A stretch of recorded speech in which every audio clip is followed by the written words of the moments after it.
Stockton arsonist. So back in August 1989, this dad and his kid were driving through Stockton, California when they found a VHS tape on the side of the road. And honestly, what kind of parent picks up a random tape and watches it with their kid? It could have been literally anything on there, someone's weird home videos or whatever, but they took it home and popped it in anyway. The tape showed a house completely engulfed in flames while someone filmed it. Behind the camera was this man's voice, super calm, saying, "Look at the fire. Isn't it beautiful? Look at it." Like it was showing off artwork or something. Then he said, "You see what I can do, ladies and gentlemen? Do you see what I can do?" See what I can do, ladies and gentlemen? He kept talking to the camera like people were watching. He mentioned someone named Omar and started going on about an ancient spirit of evil. The family freaked out and called the police right away. Beginning part of the video, the arsonist claims that the fire was set in 1988, a year before Lua found the tape on the side of the road. When police watched the tape, they knew whoever filmed it had set the fire. The way he'd positioned himself, how he talked about the fire like it was his masterpiece. This wasn't just some random person who happened to see a fire. Investigators went back to the fire scene and found this camouflage jacket with the weirdest stuff in the pockets. There was a pestle, some dried herbs, and a little ceramic skull. It gave occult vibes. The case went cold almost immediately, though.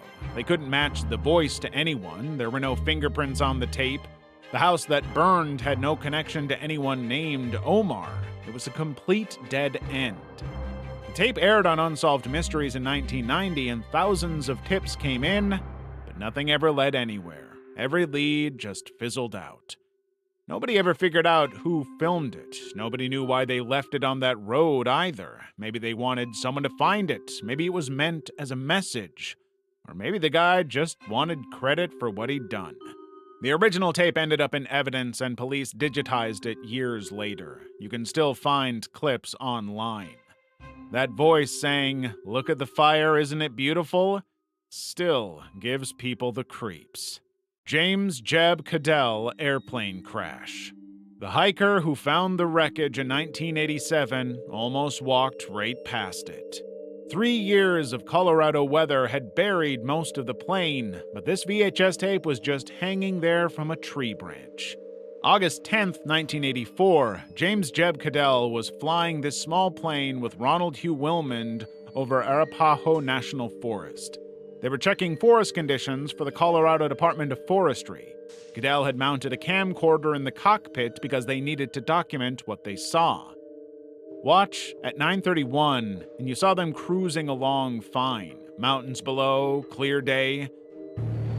Nice little lake and a cabin.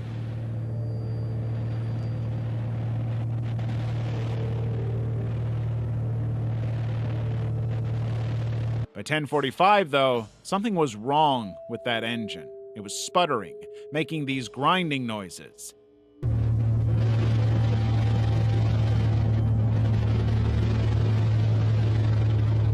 At 11:23, they were losing altitude fast. Trees rushed up at the camera. Cadell shouted, "Damn, hang on, Ronnie." At 11:58, impact.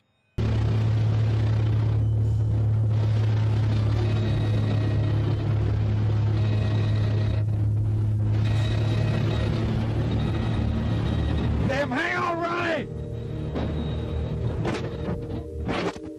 Camera kept rolling for maybe 4 seconds and just showed pine branches whipping past, sky tumbling, and then nothing. Search teams spent weeks looking. The forest near Tabernash, Colorado was dense, hundreds of square miles of wilderness, no signal from the plane, and they eventually gave up.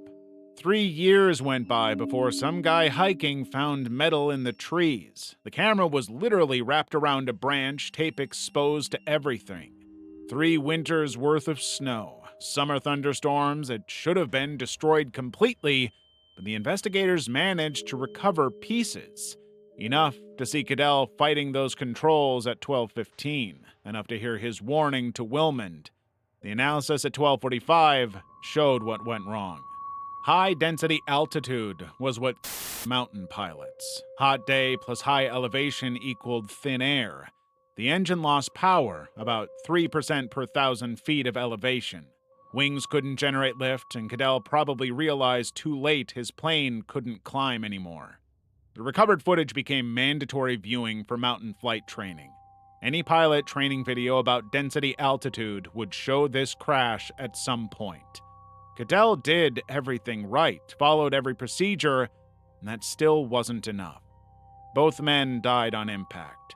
The tape survived because the cockpit frame protected it somehow. 3 years hanging in that tree, and it still had enough magnetic coating left to show those final seconds. Mountain flying instructors played this for every student, not to scare them, but to show them how fast thin air could kill you. Cadell's last words before impact became the unofficial motto of high-altitude aviation training. Sometimes knowing what was coming didn't mean you could stop it. Storm Chasers' final moments. Tim Samaras had been chasing tornadoes for 30 years. He deployed scientific probes near dozens of tornadoes and lived to study the data. May 31st, 2013, that streak ended. The El Reno tornado started out a mile wide, which is already massive, but then it kept growing and growing. It hit 2.6 miles across, the widest tornado ever recorded. Samaras was tracking it in his Chevy Cobalt with his 24-year-old son Paul and research partner Carl Young. These weren't amateurs. They ran Twistex, one of the most respected storm research teams in the world. Carl Young had cameras mounted everywhere in that car. Dashboard, rear window, side panels. The footage at 1350 shows them doing what they always did, calling out coordinates, tracking the storm's movement.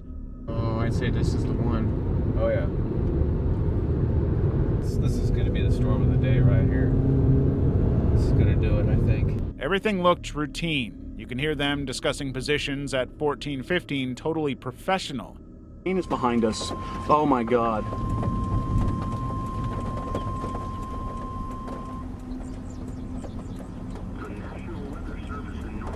They'd done this many times before. Then, at 6:23 p.m., the tornado did something nobody expected. It took a hard turn left, started moving at speeds much faster than typical tornadoes. Watch at 2:34 how quickly the situation changes. Gary, I believe it's right in there, but it's going to be rain wrapped. This is the most dangerous tornado you can have because you can't see. The camera shows them realizing they're trapped. You can hear the panic creeping into their voices. At 3:12, someone says, "We're gonna die," right before the audio cuts out. The camera keeps recording, but it's just chaos. Metal crunching, glass breaking, and then nothing.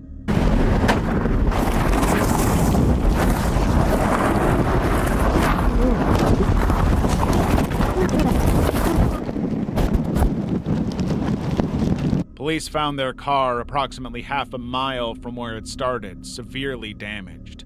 The tornado had picked it up and thrown it into a field, and all 3 men died from the impact. The damage assessment starts at 4:45 in this analysis. The full footage from inside the car has never been publicly released. The Samaras family has kept it private.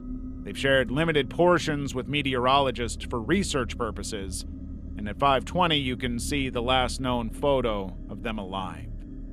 What we've seen is footage from other chasers that day. The tornado was rain-wrapped, making it appear as a massive wall of rain rather than a visible funnel.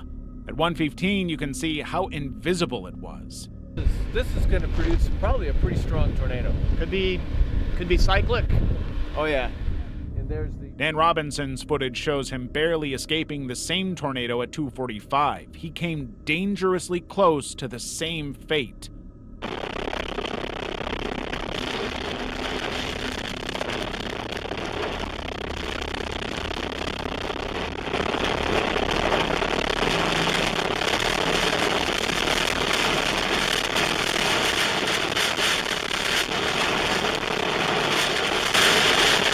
Escape route analysis starts at 3:30. Tim Samaras had made groundbreaking contributions to tornado science with his probe designs. Watch him explain his work at 0:45 in this memorial video. It's in the roping stages. It's all that's left of this tornado. RFD has wrapped 360 degrees around it. An amazing sight. The data he collected over his career helped improve warning systems and saved lives. Before that day, Twistex had maintained an excellent safety record. The National Weather Service described the El Reno tornado's behavior as highly unusual. It changed direction unexpectedly, expanded rapidly in size. The radar analysis at 8:15 shows the sudden expansion. Even veterans with decades of experience couldn't predict its movements. Carl Jung's cameras captured everything. The last words, the moment of impact, the aftermath. But you'll never see that footage. The family made sure of that. Some things shouldn't end up on YouTube. Paris Catacombs Lost Man footage. There's a video camera sitting in the Paris catacombs that nobody wants to talk about finding. It was just there in the tunnels when these urban explorers stumbled on it in the early 1990s. What they saw on that tape still makes people uncomfortable. Footage starts with this guy filming himself walking through the catacombs, totally normal at first. 6 million skeletons stacked along the walls, and he's making little jokes, pointing his camera at different skull arrangements.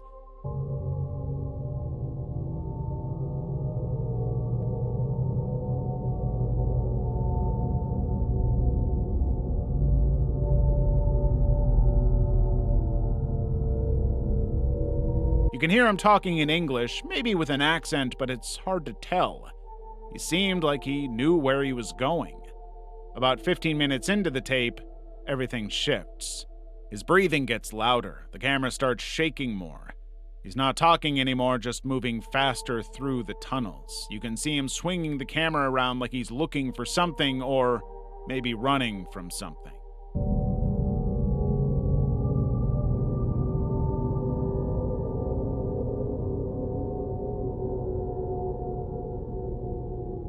By minute 20, he's in complete panic, running full speeds through these narrow passages lined with bones. The camera's bouncing everywhere. You can hear him making these sounds that weren't quite screaming, but weren't normal either. And then the camera drops. It hits the ground and keeps recording for a few more minutes. You see his legs disappear into the darkness. His footsteps fade out. The camera just sits there filming bones and shadows until the battery dies.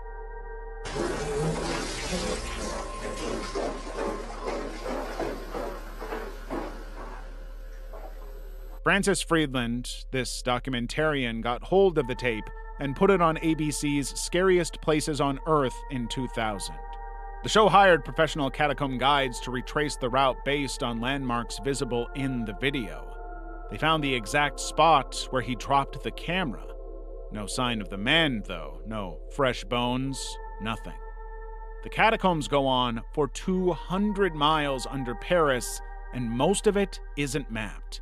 People have gotten lost down there before. Usually they find bodies within days because the temperature stays around 57 degrees, which preserves them. This guy just vanished. Nobody ever figured out who he was, even after analyzing every frame of that video. He could still be down there somewhere, just another skeleton among millions, and nobody would ever know. Susan Powell. Susan Powell filmed herself walking through her house in July 2008, documenting every piece of furniture, every drawer, every closet. She looked straight at the camera and said she was covering all my bases. 5 months later, she vanished. This is me. July 29th, 2008. It is 12:33 Mountain Time.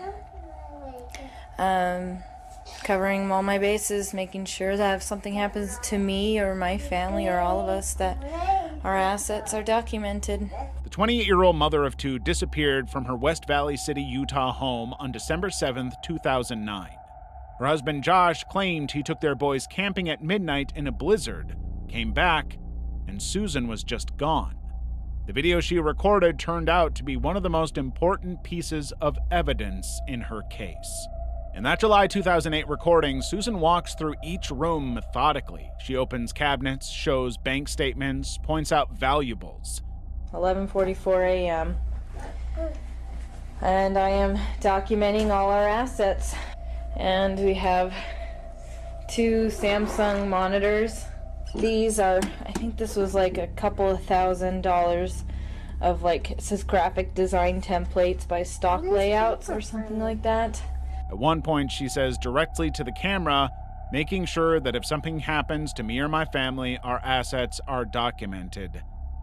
Covering all my bases, making sure that if something happens to me or my family or all of us, that our assets are documented. Like she knew something was coming. Police found the video along with a secret will Susan had hidden. The will was even worse than the video. She wrote, "If I die, it may not be an accident, even if it looks like one." She named Josh specifically, said she was afraid of him. Josh became the main person of interest, but police never had enough to charge him. He moved to Washington with their 2 sons, Charlie and Braden. The boys started telling people that Mommy was in the trunk and that they went camping and Mommy didn't come back. February 5th, 2012, Josh had a supervised visit with the boys. The social worker brought them to his house. Josh grabbed the kids, locked her out, and set the house on fire. He had spread gasoline everywhere. The boys' grandfather later said, "We told them he would be capable of killing the children." Police released Susan's video in 2013, hoping someone might recognize something that could help find her. They've searched mines, deserts, forests. Recently, they found some mystery metal evidence they're still testing. Susan's body has never been found. The video she made, walking through her house, documenting everything just in case, that's all that's left. She knew something bad was going to happen. She tried to protect herself and her kids the only way she knew how, recording evidence, writing it down, and making sure someone would know.